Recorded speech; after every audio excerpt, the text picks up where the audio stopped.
It's nighttime. We're gonna have some fun. It's the right time for us to have some fun. Fun zone.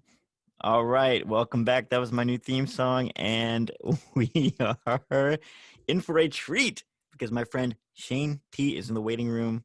Uh, we have a lot of memories together, playing shows all across the country and working at Trader Joe's.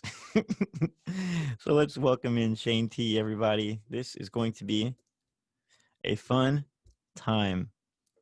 Hey, what's up, Thank you dude? for having me. Glad to be here. Yeah, no problem, man. It's an honor to have you. I'm How doing you good. doing? Doing very good. Sorry it's so late. For those of you watching, it's 4 a.m. I made Oh my Freeze stay up God. all night to do this. So, Dude, I would honestly, if it was 4 a.m., that'd be on it, so fun. That's a really good well, I concept, mean, I actually. listened to the first. It was the first episode of this podcast with Grant, right? And you talked Yeah. about you like had tried to start a podcast where you guys went to Waffle House, right? Dude, I Yeah. mean, if you're Yeah. gonna do a podcast at 4 a.m., it might as well be at Waffle House. So I honestly think that is a pretty killer idea. You know, it might be it's like Whoa. crazy stuff would happen, but it would honestly make it more entertaining. Yes, dude. Actually, wow. I hadn't thought about that idea since I had mentioned it, but that is a really Dude, fun I heard idea. it and I loved that idea. I've thought about it ever since, man. Thank you, man. I like are you coming to us from your like I studio? am. Yes, this is my house. This is my we have like an extra room in our house, and I use it for recording purposes. Cool. I see Bobby Super You see Body back Bobby? there. There you go. Bobby. Wow, looking There. Bobby Super Body for all the viewers. Wow, he looks great. Yeah, special guest tonight. Yeah, he's looking good, really good. I put him on this cardboard thing to like move from houses so the poster wouldn't get bent up. And It's a great idea. I kind of just kept it because now I can like move him around the room. I wanted to put him in the back. Normally he's on that side of the room so I can kind of see him for some inspiration. But, Dude, dude, he is inspiration for me for real. That dude is like limitlessly in tune with his like creative and just like indulgently creative and just does whatever he wants. well, I mean, I think you and him both have that like fearless like characteristic when you guys go up on stage, and that's something that I have always been super shy performing. I've definitely like Hmm. gotten more comfortable the more I've done it. But like starting out, I was like so shy, like wouldn't open my eyes, just like, singing at church, like was just like pretending like I was totally into it. I was just nervous, Yeah. you know? But yeah, Did you used to lead worship at a church? so I haven't led that much, to be honest. When I was in middle school, I started playing in like the middle school church band with Steven, who plays drums for me, Steven Schultz. Whoa, what? So we've actually known each other since like third or fourth grade, but became real friends when we started playing together in church. And I was secondary acoustic guitarist at first, so I was standing Whoa. like next to the drummer playing acoustic guitar, but the lead guy was also playing acoustic guitar. Right, right. Yeah, and I remember like like I mean I did work, like I learned the chords. I was like nervous, but I was like excited for the opportunity, whatever. And I remember like the third weekend, the sound guy came up to me, and I mean it was like, how playing at church is, like you have to get up super early, practice beforehand, like prepare. It's not that difficult, the songs, but like when you're in 6th 7th grade, you're like, oh, I got to play these 4 chords, like I have to make sure I don't miss one. But Yeah, I remember right. this sound guy came up to me after like the fourth weekend of me doing it, and he was like, hey man, like I actually unmuted you for the first time in like the house speakers, and you were actually pretty good. And I remember being like, oh thanks, and then being like, wait, like you had me mute Wait, what? for 4 weeks. Yeah, he just figured, he was like, yeah, the last backup acoustic guitarists we had didn't know what they were doing, so I just muted them. And Whoa, I'm so were you going like, through your monitor at least, or were you just literally up there with nothing? so I mean, we had in-ears. I just literally had headphones I had plugged into like a mobile pack So because I you could didn't hear have. yourself, but So I nobody can else hear could hear you. myself. So the dude, yeah, the dude had me coming through my own in-ears, but not through anybody else's stuff. Oh man, It's dude, that's just so funny. Oh, so insulting. Dude, that's a crazy story. What a great way to kick It's things off, dude. That's how Shane T got his first start. Was that your first time performing? Like, It was. Yeah. I remember like when I was even younger than that, like right when I first started playing guitar, I like my grandparents would be like, "Oh, go get your guitar, play us a song or whatever." And I like they're not Southern at all. I don't know why I did that. They're from the Midwest, but I played uh what's that popular Bon Jovi song? living on a prayer. No, it's the other one.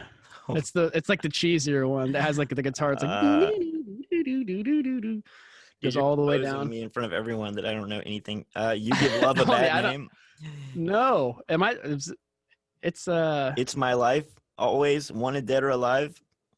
Wanted Dead or Alive. Man, he's got a lot of hits, huh? I guess so. These songs have hundreds of millions of Jeez, streams, dude. that's crazy. I kind of forgot how many hits he had.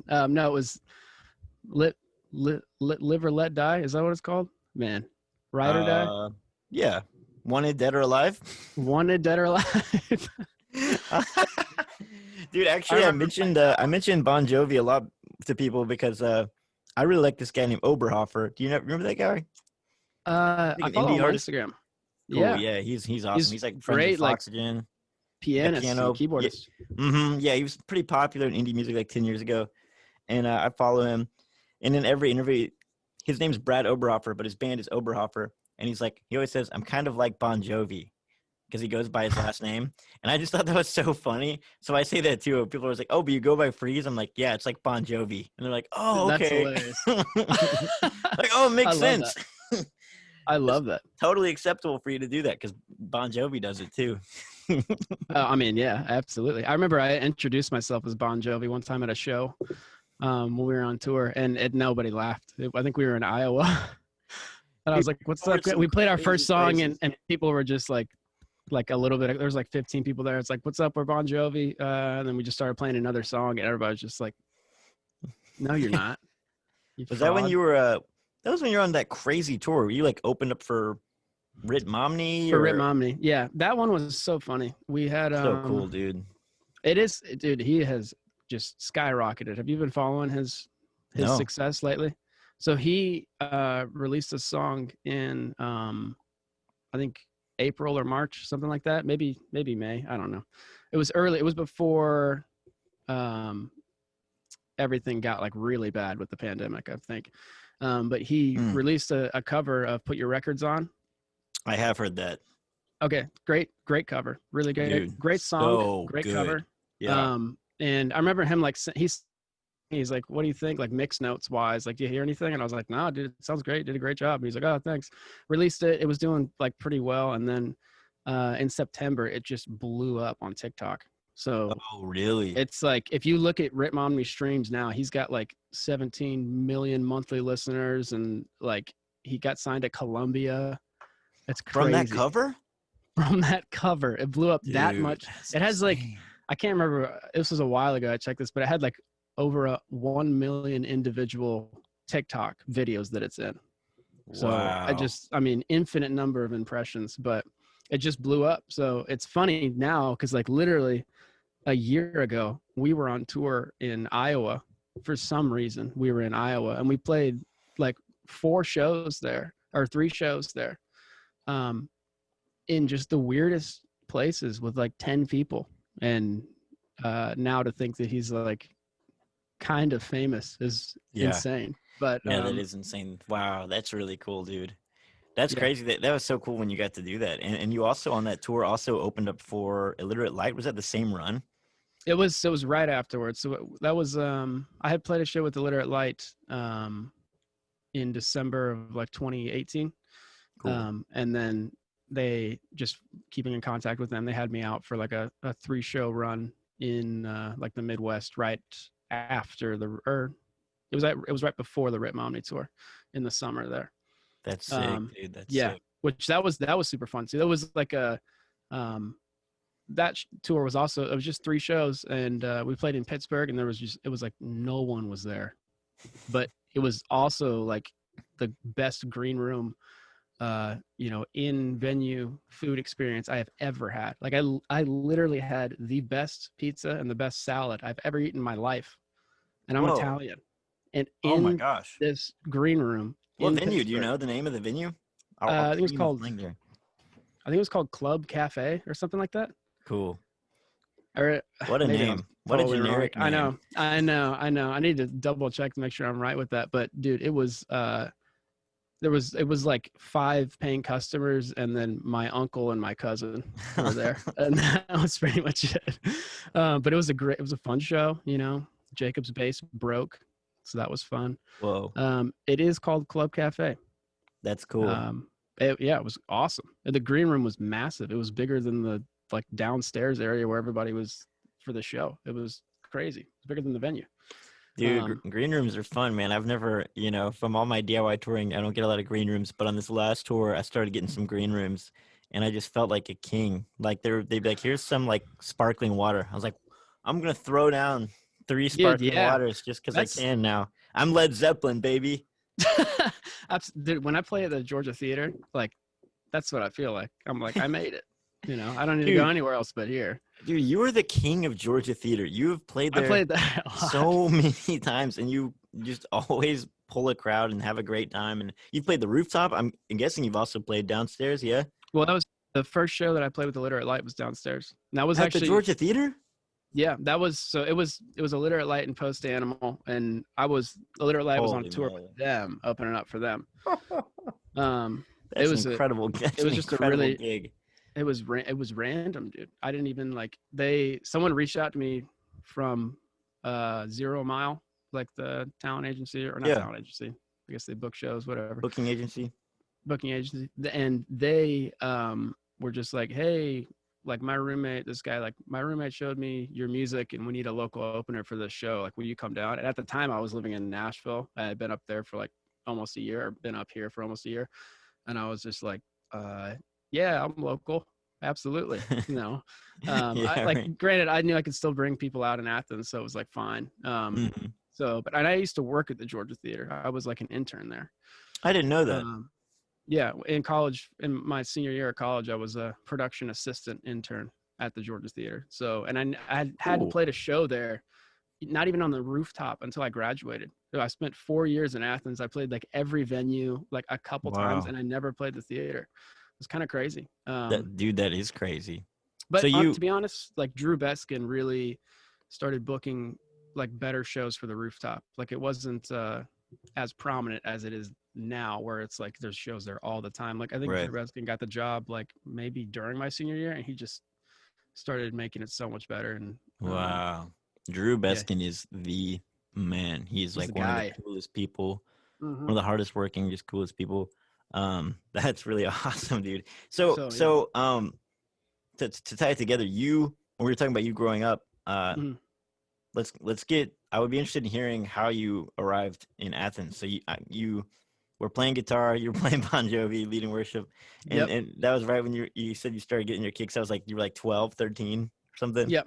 Yeah. Yep. I In got my Orlando, Tampa, Tampa. Florida. Yeah. Word. Okay. Busch Gardens, actually grew up going there all the Let's time. go, baby. Yeah, Look at I that, had summer passes every year, dude. dude. Extinction is forever. That's what this says. That is really just dark. How does that Where relate to a like theme park or whatever? I don't really understand. I don't know. That's really funny though. That's kind of hilarious. Yeah. Pretty weird. Man. Yeah, you walk into Busch Gardens, you're not thinking dark thoughts like that necessarily. Especially just like the bright colors on that sweatshirt and stuff. I know, right? It's Extinction very is cool. forever. Whatever. So That's you grew pretty up in awesome. Tampa, Yeah. and you were there until you went to Athens? Yep. Yeah, I grew up in Tampa. My family moved there when I was like Cool. three or four. And I lived there until I was 18 and went off to school in Athens. I like, Wow, Florida boy. Man. yeah, for real. I mean, I was born in Miami, so like I basically spent my whole life in Florida. Still have Whoa. spent the majority of my life in Florida, which is crazy to think about. Right.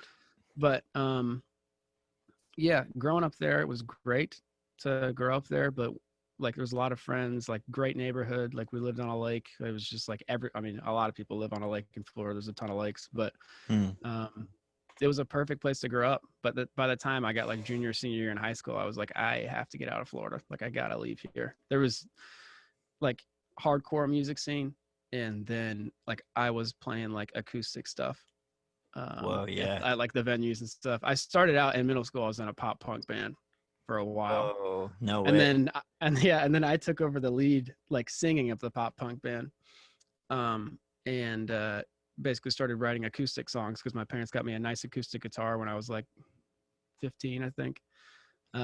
That's And cool. then it was just like I realized, oh, like none of the people I listen to like tour in Florida because it's like so out of the way, and there's not really Hmm. actually a music scene here, and I feel like I'm out of the loop. So I was like, I gotta leave and go somewhere else, and toured Georgia and just loved it. And they still do have a music business like certificate program that I wanted to get. And it wasn't a major, it was just like a minor basically.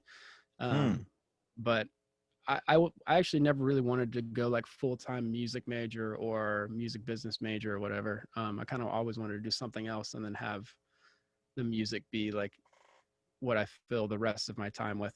I never wanted it to be like my schoolwork basically, Yeah, entirely. right. And I mean, just it's good to learn about Interesting. different things, you know.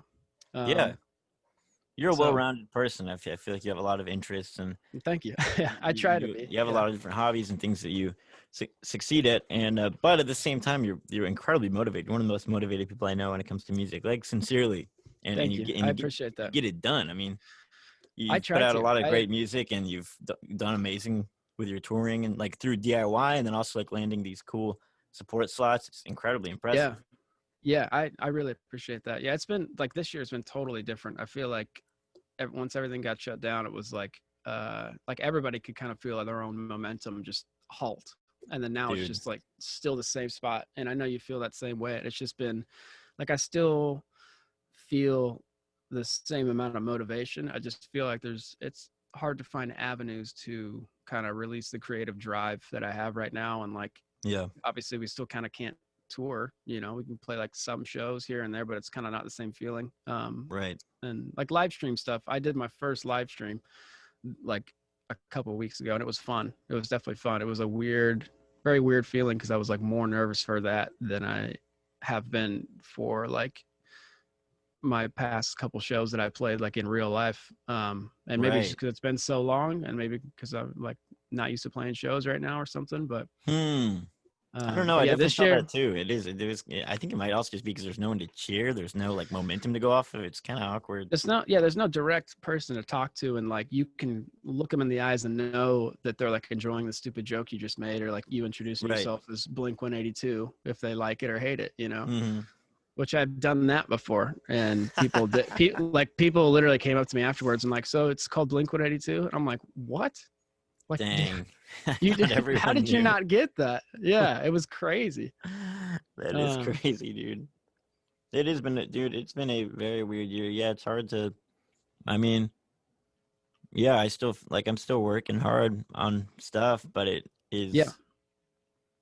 I don't know. I don't know how to frame. I don't know how to shape it. I don't know how to write the story of what this year's been. You know, it's yeah. gonna. It might take until it's past for me to be able to assess what it was. But It's always going to be like that. I mean, it's like that with me with just personal life events too. You know, yeah, it's like I can't when I'm going through something, I can never just like songwriting. And when I'm going through something, I can never write a song about it right then. And then like a couple weeks after I've like kind of resolved whatever was going on, I write a song and I'm like, oh, that was about this thing like 2 weeks ago that I mm, couldn't get the thoughts out at the time. It's like I needed time to whoa, process, you know?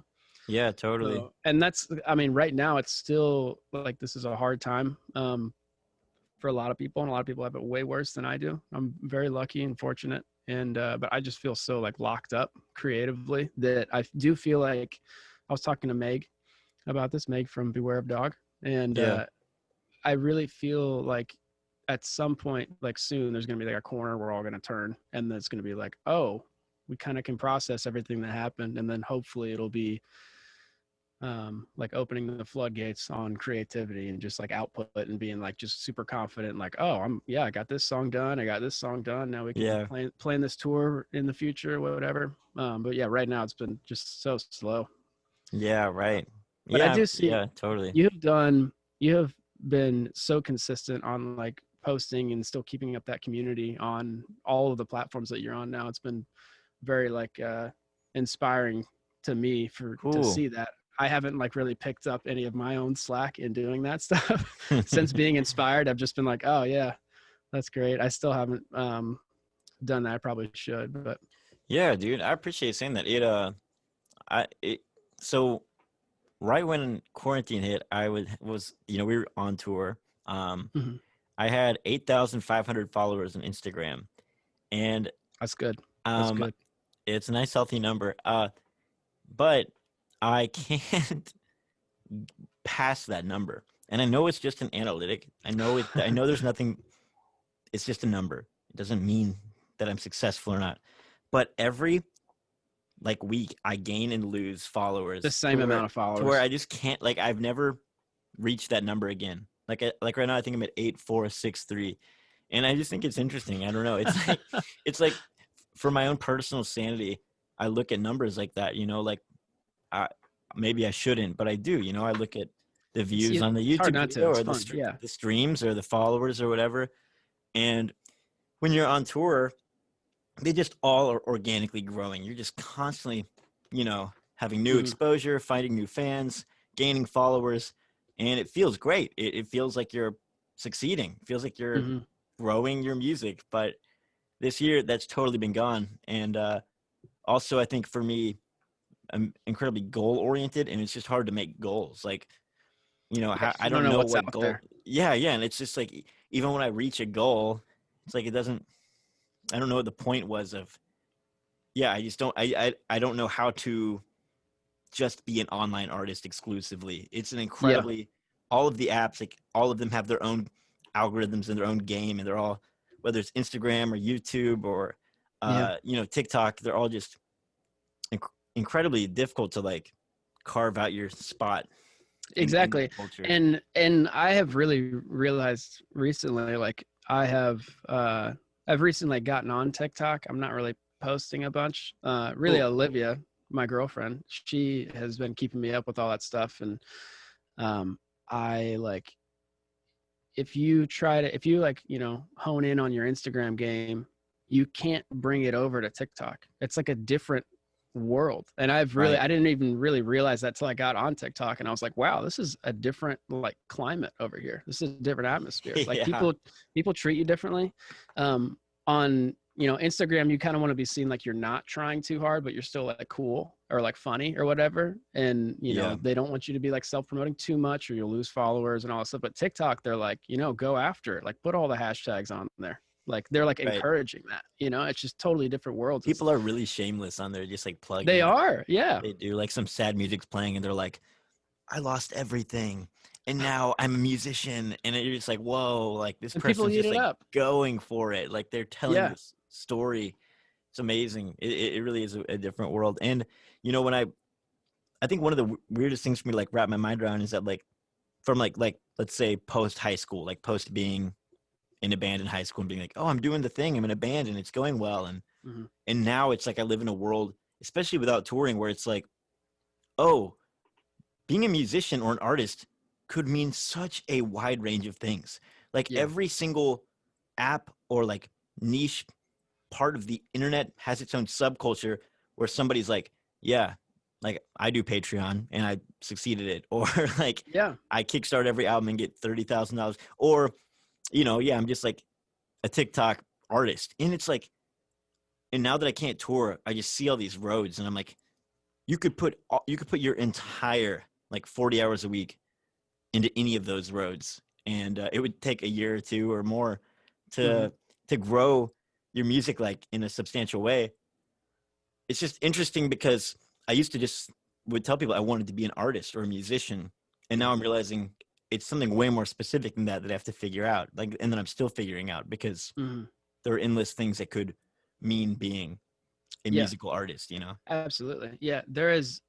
so many different avenues, and it's really easy to get in that headspace. I've been here a lot where like you see like one of your friends like take off or something, and you're like, oh well, he did this and took off, and then it's Yeah. easy to be like, that's the way that it happens, and then like someone else does it a totally different way, and you're like, oh well, maybe I should be doing this too, and it's like you Yeah, just right. spread yourself thin, when in reality like they were probably just doing their own thing, and they were like, oh, I have this one idea that I'm going to do, and it just took off for them. So it's like I always get back to like the moral of the story is you have to just totally be yourself and be confident in that. And, you know, you have to work hard and you have to play the game at points too, but like you're never going to be able to pinpoint what's going to take off, you know. And as soon as you think you Yeah. have it figured out like that, you're probably like, you know, missing out on like what the music actually means to you, or like you're not happy or something, you know. Yeah, that's so true. So, I mean, there's endless ways to like make it, you know. Right. So it's overwhelming at times. Absolutely. Yeah. Do you I said that I'm very goal oriented, but I'll say that my Yeah. goals are pretty short term. Like Mm. I don't really know what I want to do. Like for instance, I have a Google Doc that I made like a few days ago that's like my goals right now, and they all end by the new year. Like it's all stuff I'm trying to do in the next 4 Yeah. weeks.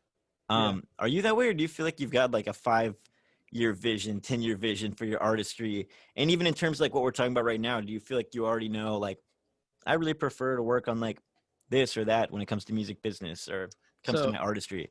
yeah, I definitely have a ton of goals. I don't do the best job of writing them out. I need to though. The only times that I've really written out goals, they've been like, not necessarily like, you know, I want to get this many streams or whatever. Like one goal when I graduated school, in Athens, I was like traveling way too much just for fun, Hmm. and spending most of my money doing that. And when I moved up here, I told myself, and I like wrote this down and stuff. I was like, all right, I'm not gonna travel unless it's for music or family. Those are the only things I'm gonna do. Wow. And so like I didn't travel for like 6 months at all, which was like for me unheard of. I was going on a trip like every other month, drive Wow. somewhere or like fly somewhere. Um, and so I did that, and then uh, looking back, like when quarantine hit, I realized I had maybe taken in like a year and a half, 2 year span, I had maybe taken one trip that was like for fun. Um, and other than that, but I had been everywhere in the country for music. And so like in a lot of ways, like I Wow. accomplished that goal, and I was like really happy about that. And I was like, man, I need to write down more goals that are like this, you know, that kind of Yeah. keep me grounded and like disciplined a little bit. Because music, like, you know, it just was just traveling stuff. Like music will take you everywhere. Like, you know that, you know, if you just let Totally. it, and you got to like Totally. be open to and flexible to like, you know, maybe playing those couple of shows that you really don't want to play, because that one person will just be there and they'll like it, Yeah. and they're going on a big tour that they're going to take you on. You know, it's just like you never Yeah. know. So, That's so true. um, but I have a lot of stuff like in mind. Um, it's almost like I kind of have like a vision of like where I want to be in 5 or 10 years. Um, but uh, the day-to-day goals is really what I need to get better at Hmm. accomplishing. And that's one thing I definitely struggle with is I'll have a demo, like a song idea, like pretty much done. I just have to like finalize the recording of it. And that final step of like, okay, I already know all the parts and stuff. I just need to finish, like make this as good as I can. That step is Yeah. like grueling for me, Dang. and it Yeah. takes forever. Um, I struggle with that too, man. It's hard to like call it. yeah, it is hard to call it. And like there's a like old adage, whatever, like the studio guy thing where it's like, um, you know, an album is never done, you just stop working on it. And that's Right. really true, um, to a certain extent, but I just like it's hard for me to get to a point where like I like it enough to like release it. Like Yeah. with the EP that I have out, like I had it mixed and mastered for like almost a year before I released it. And so Wow. like even that step, I was just kind of like waiting for a good opportunity. I was waiting for some more shows, and I'm glad that I did at this point, because I ended up getting those shows, and you know the whole road, like on the way to get there, to the date where I released it, I was like promoting it and pushing it and telling people like, hey, follow me, I'm going to release something later on this year. It was just like really general like that, you know. um, Right. But yeah, I mean, just like having, and that was great because like having the thing done and then waiting for the right time to release it was a, well, it's like what you really should do if you can, you know, with Yeah. I'm a Simple Man, which I just released in October. Yeah, Um, right. October 23rd. yep, I got it there you pulled did. up. You did your homework. Yep. Um, Yeah. I didn't even remember the date to be honest. I basically like I've had that song for like almost 2 years now. I finished the recording of it over like maybe August, September, got it mixed, mastered, and put it out just like right away. Because Wow. it was just something that I was like, I don't want to release anything in December, or really even November. I just kind of want to get this out and um, you know, move on basically. Yeah. And you know, if it doesn't do well right away, like hope that the next time I release something, people will come back to it and see it more. You know, but Yeah. that was just like the song was so old, and I would just needed to kind of release it and be done with it. I had played it so much live, like people had already like knew all the lyrics and stuff, which Right. is a great feeling. But then you're also like, the recording of this has to live up to the expectations that people have in their head of like what Right. it is at a show, you know. And you'll That's never true. meet those expectations, but if you can at least get close, you know, people will be happy with it and stuff. Yeah. So Yeah, right. So that's the as we're coming towards the end of this year, that's the only song you have put out this year. Are you working on anything new specifically? Do you have like anything in plans, or are you just trying to kind of wait this pandemic out and just writing right now and staying creative? so yeah, I'm trying to stay creative, but it's just been such a slow, like grueling process this whole year. Totally, dude. Totally. Most I have probably like 2 or 3 songs I've written this year that'll come out next year. But other than that, Cool. that's stuff that I wrote last year, that I have. I mean, I definitely have like an EP's worth of stuff that I want to come out with like early next year. Um, Whoa, cool. and you know, the thought being that like I want to release a full length. I don't think it's the right time for me in my career yet. I think like after maybe one more EP, maybe I can get someone to like help me release the next thing, and the next thing can be my first full length or whatever. Yeah. Um, and so yeah, and there's a lot of like different sonic directions too that I'm trying to flesh out. But I definitely have at least like 5 songs, 5, 6 songs I want to release early next year That's that are like incredible.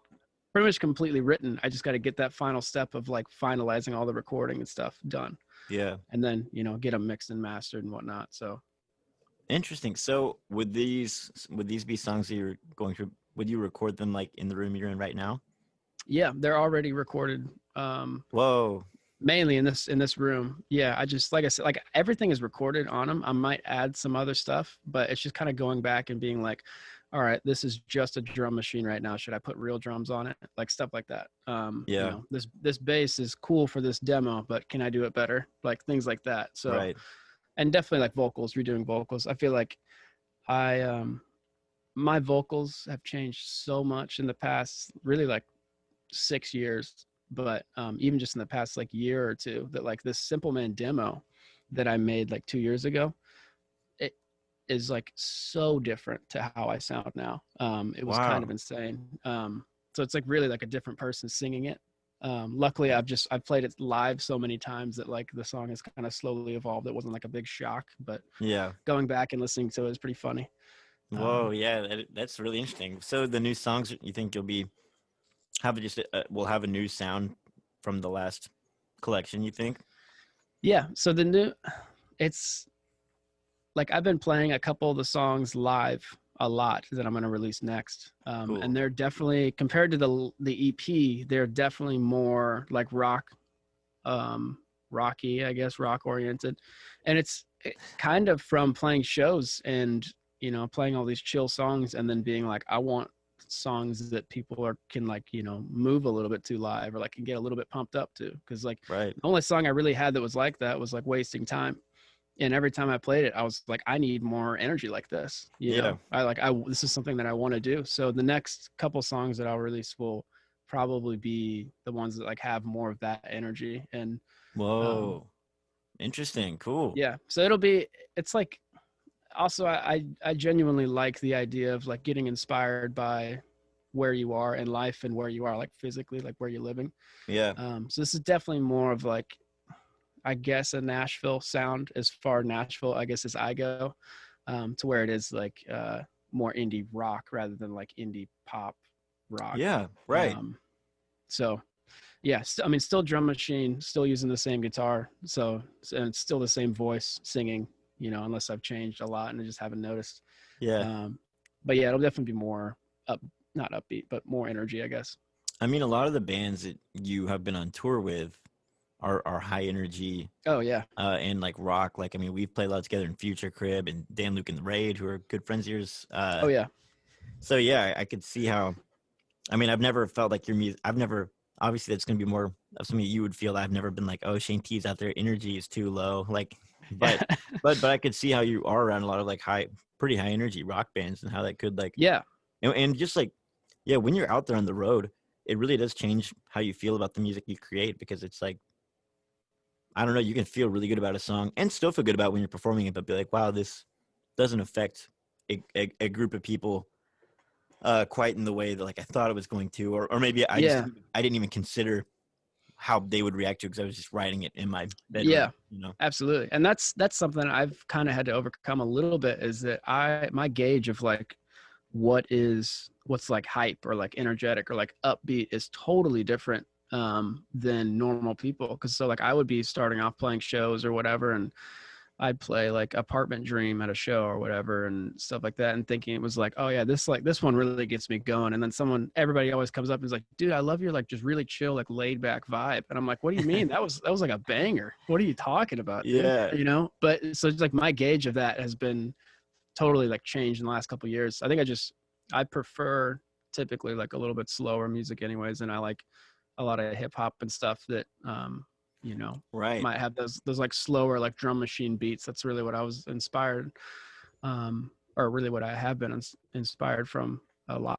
But yeah, so that's definitely something that's had to switch, I guess, in my mind. But going back to the like touring with Illiterate Light, especially, it's like when I first started doing that, it was just me and Jacob, my bassist Jacob Nesler, playing bass, and then a drum machine. So Steven wasn't with us yet playing drums, and it was kind of funny because it was like a 2-man thing, Right. and then they were a 2-man thing, but we were like the NPR Tiny Desk version of like what they were doing, Yeah. Right. Um, and then the next time we came out with them, we had Steven on board full time, and then we everything started getting like a little bit louder, and we had a couple more rocky songs. Like we had one called Deeper that gets louder at some moments. There's a little bit faster pace. And then for the last tour that we did with them, this really long one in February, we added this song called Quick Like a Heart Attack that just kind of had like a guitar riff at the end with like a little bit more heavy hitting on the drums. And like towards the end of the tour, it literally became like a guitar solo Wow. moment. And it was kind of just inspired by like, this is going to be like one of the last couple of songs we play. Like we need to like end this on a high note, because these guys are going to Right. come in here and like literally tear the stage in half with how loud they are, Totally. So Totally. and it'll make the record and be like more energetic, and it'll be a messy solo, so don't get your hopes up, but it's like a guitar solo part. It's and I've never had anything like that in any of my songs yet, so Right. yeah, That's cool. That's cool. Yeah, it's like almost like they were kind of rubbing off on you, but you know, definitely, yeah, yeah, that's cool. Wow, that's really interesting. Uh, it really does like affect that's one of the weird parts about like being an artist who tours so much that like that isn't really expressed very much, which is that like there is a lot of influence. You're around a lot of art and you're around a lot of people that are really inspiring, and yeah, it I mean, it's changed my life, and I'm sure you'd say the same, absolutely, dude. absolutely. And in the same way, I can, like I mean, have toured way more than I have too, but you can kind of gauge what is like special about a band a lot quicker after touring. Like you can kind of walk in and just start hearing an act, and you can be like, oh, there's something different about these people. Or it's like, Right. something you've heard a bunch, or you still might love it, but that gauge for just like, this is something interesting. And that those are the moments where you can pick out like what's specifically about a band is like really inspiring, can change things when you come back home and try to write like the next stuff. Yeah, totally, totally. I always get I'm always jealous of when I go see a band that I really like, and there's like an opening act that's clearly like on their record label Hmm. that like have never like played shows before or something. I don't know. I'm always I can't control it. I'm always jealous of those bands because especially like if I'm seeing like Twin Peaks or something. Like I'm Hmm. literally emailing the venue, being like, "Do y'all need an opener? Do they need an opener? Contact me Same. I've quickly." done that so many And then times. they're all Yeah. like, "No, it's full. We have someone." And then I'm like, "All right, this band better be good." And then it's Yeah, like dude. another band Yes, from their label, and I'm like, "This band has never even played. They don't even look like they're having fun." I'm just like, dude. Yeah. ah. What's a funny story is I had a roommate in college named Austin, and he was a really big fan of Coin before they got signed or anything. Like he was a big fan of Cool. Coin, like off their first EP they released.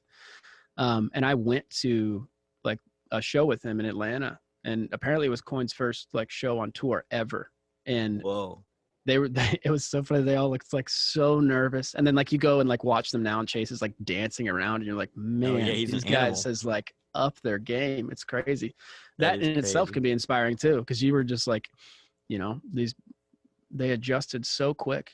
And like it really wasn't that long ago that that happened. And I Right. remember I never thought like, oh, they suck. Like they were like good. They were just like nervous on stage. And this is before I even started touring and stuff. And just seeing how far Yeah. they've come, I hope that I can kind of reach that same level of like adaptability uh, Totally. in that amount of time. So yeah, Dude, maybe I'll be dancing on stage sometime.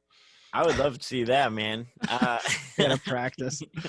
They you mentioned Coin. I actually was going to mention them too. But because I have a lot of friends who live in the Tampa, Orlando area, and they Hmm. all love Coin, and They're they big all down there, huh? yeah, and we were talking about Drew Beskin earlier. Hmm. He manages a band called Wonderwild, who I'm sure you know about, right? Oh, yeah, good friends. Yeah, Yeah. right. I was thinking y'all were friends. Hmm. Matt is the touring bass player for Coin. So Yep. Drew put me on like maybe a 3 or 4 day run with them from Athens down Hmm. to Tampa. And yeah, so since you grew up there and lived, until you're 18 in Florida, what's going on there where there's like this like kind of like indie boy band culture, sometimes even a little bit Yeah. more like emo, but I don't know. It's like there's something down there So where people really dig that kind of music. yeah, something you gotta understand about Florida is there's always gonna be a little bit of a twinge of like emo music and like kind of pop punk stuff down there. I don't know why that is. It's I mean, in Tampa specifically, there's always been a really big like skate scene. Yeah. And in a lot Hmm. of ways that kind of drives some of the music because a lot of those kids are like in bands and stuff too. But Right. um yeah, Tampa has changed a lot since I left, and I honestly don't have a ton of friends still there. I definitely don't have like friends that are like in that up and coming scene, but just from what I've seen from like that tour that you were on with Wonderwild, like the people come out to shows now and they Yeah. love it and they're like jumping around and they're super energetic and yeah, they seem to really really love like the Coins and who else had a show down there? I mean, Post Animal had a show down there that Post Animal and Literate Light that was like a great show. This place called the Crowbar, which I think actually is sadly shutting down. Oh, yeah. I've heard of Um, that place. Dang, that sucks. but but yeah, there I don't know what it is about Florida. Maybe it's just the heat. I mean, everybody. Yeah. It's the heat, and everybody's already wearing like cut off jeans and stuff because that's so hot. So maybe they're just like, I wear cut off jeans. I have to listen to emo music. But what about like Coin? It's like kind of boy bands too. Yeah, I mean, I feel like if you listen to, this is what the same thing with like a lot of rap nowadays too. Um, if you listen to some of the melodies these people are singing, it's just like Blink 182 melodies. And I'm not saying Coin is like that at all. Yeah. I don't really think they are, Interesting. but there's definitely a little bit like touch of that in a lot of the music I think you might be referencing. Yeah, like Um, 1975 definitely like crosses, between those genres of like that pop yeah, and like emo. I think the bands coming up now were like growing up, we're listening to a lot of stuff like that. Like I was in Tampa, Blink 182 was like as big, if not bigger than like the Red Hot Chili Peppers back in those Wow. days. Yeah. I mean, it was just like Right. they were the guys. They got played on like every radio station. It was just That's so that kind of interesting. music just prevailed for whatever reason. Right. Wow. Yeah. I just find that so interesting. So I consider you somebody who has a pretty like I don't know, not the word holistic. Let's well-rounded. And Yeah, I was yeah. thinking holistic, like whole, Whole 30. whole. You have this whole 30 perspective on on the music industry, where I feel like you know you work really hard in pretty much every element of, like, whether it's social media or like having a good music video. You care a lot I about the could, yeah, production. You care a could lot be about working your harder, but yeah. instruments, but you also tour. um you say not as much as me, but you still tour a lot. Try it. Yeah, yeah. Or at least when there's not a pandemic. What I'm curious, what because I tour a lot, because there's something in me that my eye like twitches, like I have to, you know what I Yeah, mean? yeah, absolutely. um and I do it beyond even, sometimes I feel like, reckoning with the idea of if it's the most beneficial thing to do. I Hmm. just always stay out there because I Yeah. love it so much, and I know Hmm. that it is a really impactful and like fast way to grow my music. A Absolutely. fast but steady, not like viral fast, but just like Exactly. steady. um Yeah. I'm curious as to what you feel about that, as somebody who I respect for being so well rounded. What inspires you to stay out there as much as you are, which is still a pretty large amount. Yeah, I think what's funny is like when this pandemic hit, like I was gonna take any like good show offers or tour offers that I had, but I was not gonna be trying to book anything for myself for a little bit of time because I was gonna take the summer to like record and try to get out with this next music Hmm. that I have. But I just felt like moving up to Nashville is definitely like a tour oriented like indie scene, live music oriented for sure. And I felt like at that time, just starting out, I just kind of needed to build a little bit of a base, especially just in the South, just touring literally as much as I Right. could. Um, and I booked, a couple tours like just on my own in random places. And I was even like, trying to connect shows just by looking up random Facebook groups in like Yeah. Ohio, like outside of Cleveland, like, the game. Totally. Totally. And, Dude. and so I was just like, I got to put myself out there and just see what happens. I wasn't getting any show offers or anything like that. So I just started doing that. And then the show offers came from that. And ever since that point, it was just kind of like, I took any show or any tour that I didn't think that I should like say no to. I was trying to be smart with it and only play markets like so much, not like overplay Nashville or Atlanta Right. or Athens, those places I go to a bunch. But I mean, I just still genuinely think that playing a live show in front of people that haven't heard you is the number one way to instantly convert somebody into liking you. You know, because it's Totally. easy, really easy for them to like skip a song on Spotify or like, not like your album art and just like swipe or something. But if they're already at a show and they don't know you, that is the best way to just like look them in the eyes and like, this is what I have. Like, I hope you like it. If you don't, that's totally fine. But like, you're gonna know by the end of this if you like me or not. Right. you know. Yeah. Um. Totally. Totally.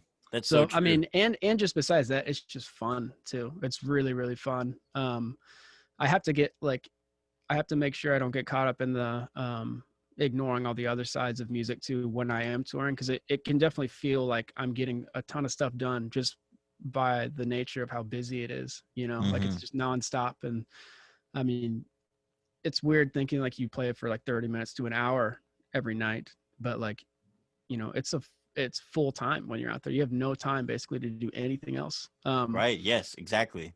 So I definitely have to be wary of like, not just like only touring and not thinking about the other aspects or not writing songs and stuff. But it definitely is just the best way I think for someone kind of in our similar genres to start building a career right away. Totally. And yeah, it's just something you kind of have to do. But I genuinely love it now. I didn't used to like playing shows. It was too much stress for me. I was too like anxious about Mm. it. So I really simplified my setup to try Yeah. to make myself super comfortable on stage and just practiced a ton like to the songs that I was going to be playing, and that really helped me out. Um, That's cool. so Yeah. Right. I mean, I totally agree. I think it's the way to grow a fan base, especially if you want to tour, if you want to be an artist who tours. It's mhm. kind of, you just go out there and do it. You know what I mean? Like, some people Yeah, really just want to be a piece of internet and do like the Patreon game, or maybe get yeah, signed or something, but like do it a little bit differently. But it's definitely like, I don't know. It just, it makes sense. But you are right. when you're out there, you are growing your music really, like, seems exponentially fast. Yeah. Um, but you're right. You're only performing for like 45 minutes and maybe meeting people for another hour or two before and Mhm. after the show. Um, Yeah. it can be hard to balance though. I'm always like kind of eyeing when I get to that like indie band like status where I'll be able to like have a little bit more time because like somebody else drives or like and Yeah. I like have like a Yeah. hot spot on the bus or something. You know what I mean? Like where Yeah. I can be Oh, like a dude. little Yeah. bit more Absolutely. productive. That would be sick. Absolutely. Yeah. Yeah. Being able to maximize your time, like Illiterate Light is great at that. I mean, they have like the means to do it right now. They got a great tour van. They can sleep in it, which is sick. Like while people are driving. I mean, it's hard to sleep in a van, but they have a Yeah. tour manager, stuff like that. But they tour like I just did like in February did it was like basically all of February touring with them. Before that, they were gone for all of January. Before Oh. that, they were on a month-long radio tour, and then after our tour, they went off on another month-long tour. So they were gone for like 4 or 5 months, like Dude, yeah. straight. I played with them Um, in oh yeah, March. Savannah. Yep, there you go. And they seemed, I mean, I'll be honest, they seemed tired. Like they I mean, dude, that seemed was the end of the like towards the end of our tour. They were definitely exhausted. I mean, we were exhausted. We'd only been out there for a month, but like, and those were yeah. all of like like when we played in like LA and like people from their label came out, and it's like it just started becoming like when you get to the end of the tour, it was like all of these like victory lap shows where everybody wants to stay up super late and stuff, and it's just Yeah. like after being out there, you're like, no, I don't want to go to a bar until 2 or 3 a.m. I just played a show. I would like to go to bed. I have to Yeah. drive from Dallas to Birmingham tomorrow, but Wow. those guys are great at like handling that. And Yeah. yeah, so they definitely can all kind of still get their own stuff done to a certain degree while they're touring and be productive. And I mean, but they were always doing like we'd have to get to the venue at like 3 or 4. They would get there at like noon or 1 to start setting up, and then they would also like have like a radio thing beforehand. So it's Wow. just like it was just crazy. Like they get up so early, or like someone would be driving all night or something. Dude. And we're just like, we'll just get there when we need to get there and take our time, because this is, I don't know how they were doing it, but Right. those are I mean, animals. they had infiltrated the DIY scene that I'm a part of, which has ties with people who are in the like, people like Briston were obviously around too at this time Yeah. a year or Hmm. two ago. But like I remember we were both playing at Everyone's Got Nipples and down in Charleston, Everybody's Got Nipples, and like they were there because they were Yep. playing that show. They were like playing a show that night, and it was just At like, the and, Royal American, is that yeah, right? the Royal American, like the fact that like you were opening for them, and Briston and those guys out of Richmond that make that really good music. What is that band? They opened up for them for a while. Um, oh man, I can't remember. I I can't. can't either. They're God, like an incredible band. yes. But Oh, I like all can't. these bands who like I've played with and interacted with on a pretty DIY level, like bands who are booking themselves, maybe have a booking agent, but are pretty small. And like Mm. the fact that they were like finding y'all, and you were also finding them, but like Is it Camp Howard? Camp Howard, yeah, There we go. that's Yeah, they're totally it. amazing. They're amazing. Dude, they are smart. Got really into their record when we played with them in Memphis. But it was like I was just so impressed by how every single piece of what they were doing, and even the way they were able to have such great openers that I supported on every tour. I was like, Yeah, this dude. is just so impressive. Everything about this is like so good for all of music and mankind to like witness. It's like great. They put on a great Absolutely, show for the fans, and they're also just like helping the industry by just like working hard and dude. like lifting up people. It's just so cool. Yeah, I mean, I like from my limited experience in the music industry, I've always kind of realized, and this is because like a college professor said this back at Georgia, but it's that like if you want to have a career in the music industry, you have to be, you have to work hard, you have to be a good person, and then you have to just show up, and those guys Yeah, do all three things. And now that they have this platform where they're on Atlantic and they have great management and stuff like that, they're seeking out people that they genuinely enjoy, and like people that they're friends with and stuff like that are also working hard, and they're trying to like help them out with this platform. And like yeah, I couldn't be more thankful to have them, um, like have me out and help me out with all these opportunities and stuff. That's so cool, And man. yeah, it's really cool because like a lot of times when people sign to labels or like have management and stuff like that, they don't always get to kind of choose who they're trying to help out and who they get to take on tour and stuff. And I think Illiterate Light really made it clear from the beginning. They were just like, listen, like we have a lot of friends that we know like are going to do well and we want to help them out like other people helped us out in the past, so like we're going to get to choose who we're having on Yeah, tour. And their I think their management was totally into it from the start. But yeah, I think everybody said yes to that, and that's really how it should work. I think, you know, it should yeah, be, you know, once someone gets an opportunity, they should be helping out the people that helped them out in the past, right. and that they still believe in and stuff. It really is like amazing, um, the stuff that they do for their friends and the artists they believe in. So That's cool, man. That's cool to yeah, hear. That's absolutely. really inspiring. They're really the best guys. Have you gotten to like talk to them at all since pandemic, or have you just kind of been both Yeah, doing your thing? yeah. So Jake, the drummer, lives down here, and he's Oh, kind of cool. one of the few people in Nashville that I've been seeing like regularly, have been in my circle. Sure. We've had some campfires and stuff, and I That's was helping awesome. him do some demolition at his house the other day. Whoa. Pretty fun.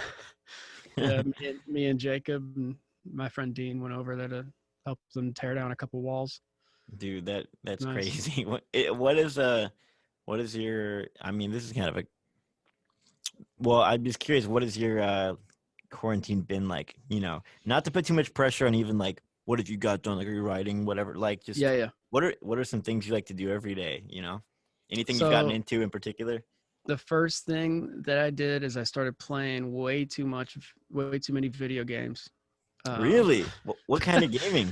dude, I definitely have like an obsessive personality where like if I get into something, I'm all in. So I was in the Star Wars Battlefront for like a straight month, and Cool. That's uh, awesome, dude. I yeah, had no idea.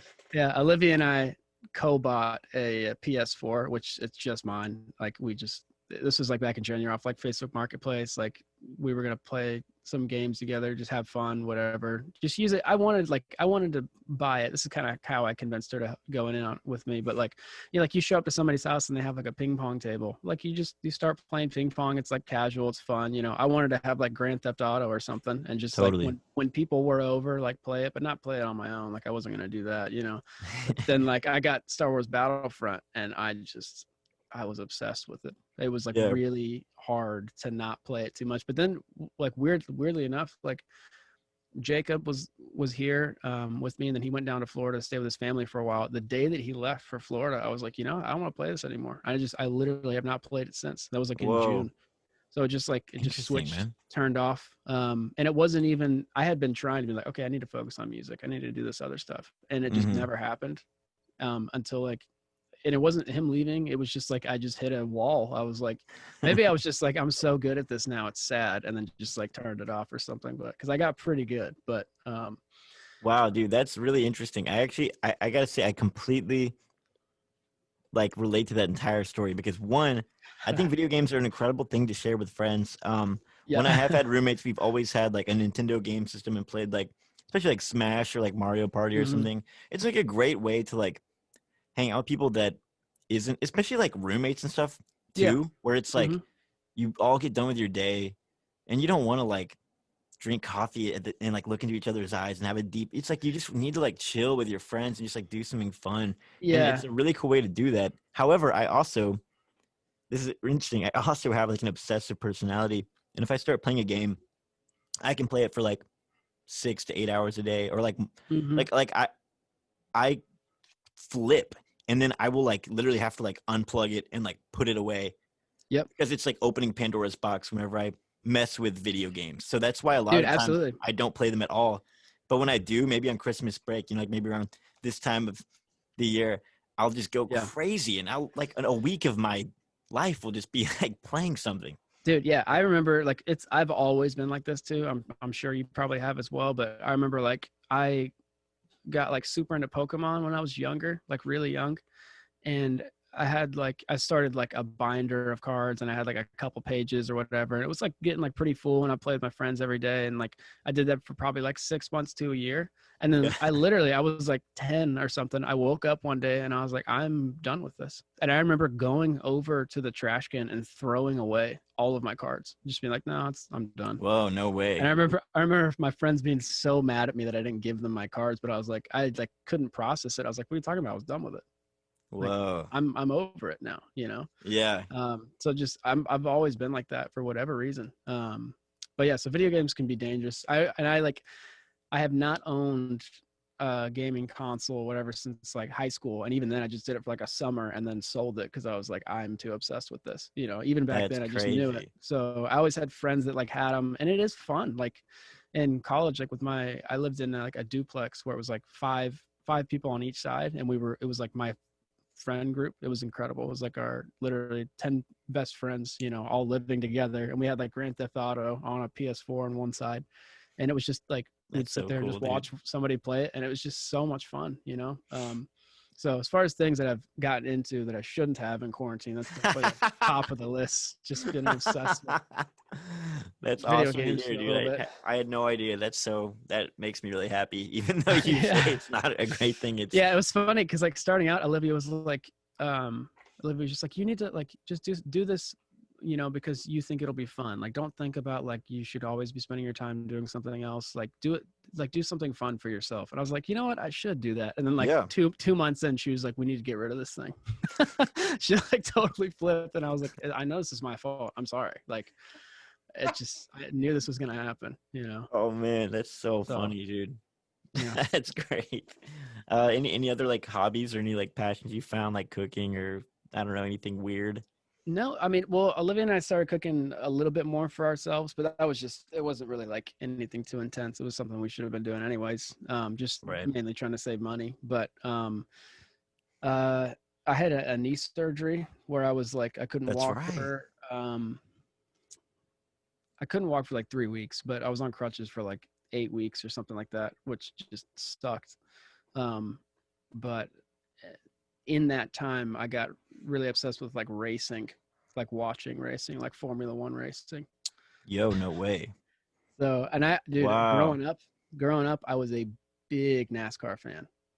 Like Wow, no way. yeah, from really as early as I can remember, I always wanted to be two things. I wanted to be a football player and a NASCAR driver, like when I was a kid. So Whoa. Halloween's I'd go back and forth between those two costumes, you know. Um, Wow. I had no idea. yeah. Well, So your dad works in football, which is that yeah. why you moved to Nashville? Yes. Yeah. Well, that's so like my dad, when I was growing up, was working for the Tampa Bay Buccaneers, and then I went to college in Georgia, and then the year after, like my freshman year, they moved up here, and he works for the Titans now. So, um, Interesting. I came here after college because it was like I could live somewhere for free in a music city, and I was like, it's kind of a no-brainer. I have to do this. Like, I don't want to Yeah, like kill myself in LA or New York yet. You know, I need to kind of find my totally. footing, come out with some music before I just like go, like going, especially LA.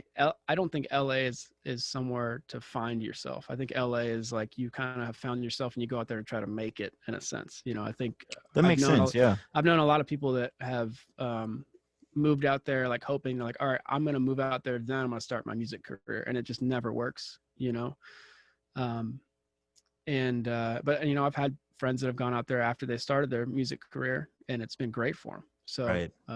it was not the right stage of life for me to like move all the way out there yet. I totally hear that. That's actually a great way to put that because I've had friends who've gone out there um Mhm.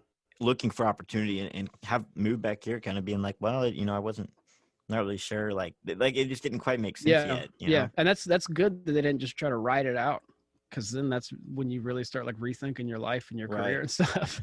Like it's good that they were like humble enough really to be like, you know what, I wasn't ready for this. I'm gonna come back here. And not just like get a job at a grocery store like us and forever, you know. Yeah, yeah, dude, at Trader Joe's, man. We haven't even talked about that, but that's where we like spent a lot of time together. Not where we met, but we, you know, That's really where our friendship, I think, began. started. Yeah, yeah, it was Yeah, Trader Joe's, just stocking the frozen aisle, just talking and getting in trouble for it, for man. sure. Think about those days makes me almost nostalgic. You still Dude, work any shifts over there? No. Well, it's funny is I quit to go on that Illiterate Light tour because it was too long. I couldn't take off that much time. Right. Oh, Um, that's right. and I mean, to be honest, like I was maybe not as much as you you were, but I was pushing the limits of how much time I could take off, you know? Yeah. And it was like I was an okay employee, whatever, but it was like time for me to be like, okay, I'm gonna do music full time and just Yeah. tour as much as I can, kind of thing. And then of course, like as soon as I'm done with that tour, the first thing that happened, like 2 days after we played at the Basement East, was it got torn down by a tornado, and then coronavirus hit. So it was just like, oh wow, Insane, maybe I dude. should have kept that job or tried to keep it or something. But Yeah, right. And plus they've got that like heroes pay, so everyone gets like $2 extra an hour yeah, every dude, shift. yeah, I A mean, they get tasty treated so gig. well. It is a Yeah. tasty gig. That's kind of why I had to get out, because I was like, if I get stuck here for too long, I don't know if I'm gonna be able to leave. You Dude, know, you and I were on the same page the whole time. Where it was like we liked working there. It wasn't even that we really had any qualms with it. It treated us pretty well, but we both, I feel like, oh yeah, we're almost afraid because we had friends who, well, even friends who were more successful perhaps at the time, like in the music world, but you could hmm tell they were locked in. Which I'm yeah. not Well, even it's saying like it's a once. bad thing, but No, it's absolutely not. It's just not something that I wanted for myself necessarily. You know, how do you quit once you're and making 24.50 in health insurance? How do you quit to go on tour? It's like dude, you couldn't. you You can't. can't Yeah, why tour. would you? It doesn't make Yeah, sense. yeah. Yeah. Yeah, I saw that like kind of coming, and I was like, okay, I need to take this tour and be like, I have to go. Um, Yeah.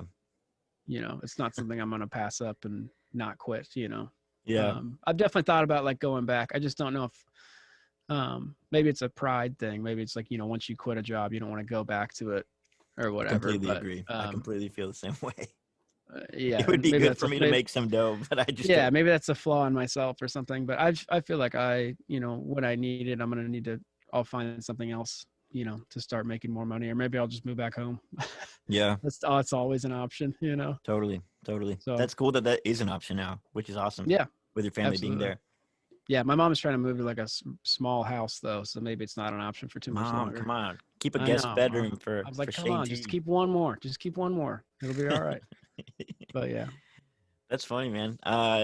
Dude, I think we've reached the end of our hour. Jeez. That went quick, dude.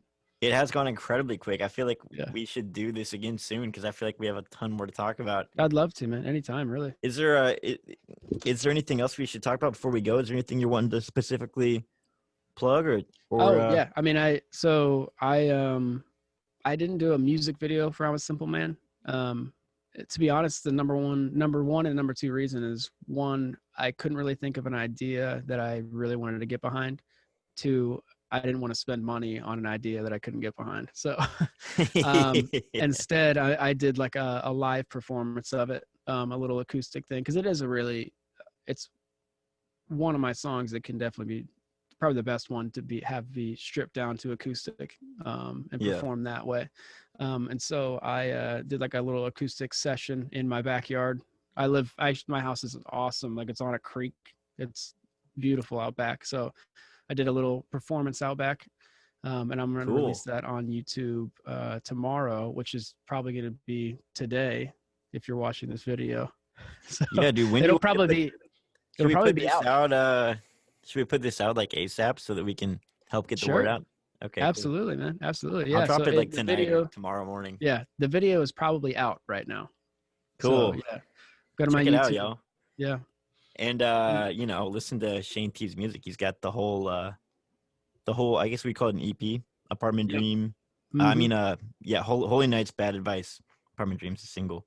Yep. Same album cover.